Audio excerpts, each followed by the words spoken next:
கிருஷ்ணகிரியில் மதுவிலக்கு மற்றும் ஆயத்தீர்வைத்துறை சார்பில் கள்ளச்சாராயம் மற்றும் போதைப் பொருட்களால் ஏற்படும் தீமை குறித்த விழிப்புணர்வு பேரணி நடைபெற்றது. இதில் சுமார் 500 மாணவிகள் கலந்து கொண்டு பொதுமக்களிடையே விழிப்புணர்வினை ஏற்படுத்தினார்கள். சர்வதேச போதைப்பொருள் ஒழிப்பு தினத்தை முன்னிட்டு கிருஷ்ணகிரியில் மாவட்ட மதுவிலக்கு மற்றும் ஆயத்தீர்வை சார்பில் கள்ளச்சாராயம் மற்றும் போதைப் பொருட்களால் ஏற்படும் பாதிப்புகள் குறித்து விழிப்புணர்வு பேரணி நடைபெற்றது. இந்த பேரணியை காவல்துறை கண்காணிப்பாளர் மதுவிலக்குத்துறை திருமதி மகாலட்சுமி தலைமையில் நடைபெற்றது.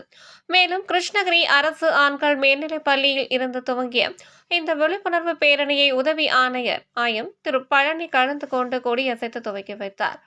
இதனையடுத்து பேரணியானது கிருஷ்ணகிரி நகரின் முக்கிய சாலை வழியாக சென்று கள்ளச்சாராயம் மற்றும் போதைப் பொருட்களை உட்கொள்வதனால் ஏற்படும் பாதிப்புகள் அடங்கிய துண்டு பிரசுரங்களை ஆட்டோ ஓட்டுநர் மற்றும் பொதுமக்களிடம் வழங்கி விழிப்புணர்வு ஏற்படுத்தினார்கள்.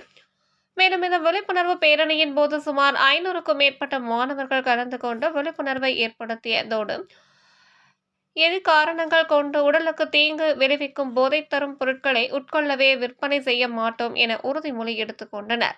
மேலும் இந்த பேரணியில் கிருஷ்ணகிரி கோட்ட ஆய்வு அலுவலர் திரு பெரியண்ணன், காவல் ஆய்வாளர் கலால், திரு பிரகாஷ், திரு வெங்கடேசன், PATO CEO, அரசு ஆண்கள் மேல்நிலைப் பள்ளி தலைமை ஆசிரியர் திரு ரமேஷ், வருவாய் அலுவலர் திருமதி ரமாதேவி உள்ளிட்ட ஏராளமானவர்கள் கலந்து கொண்டனர்.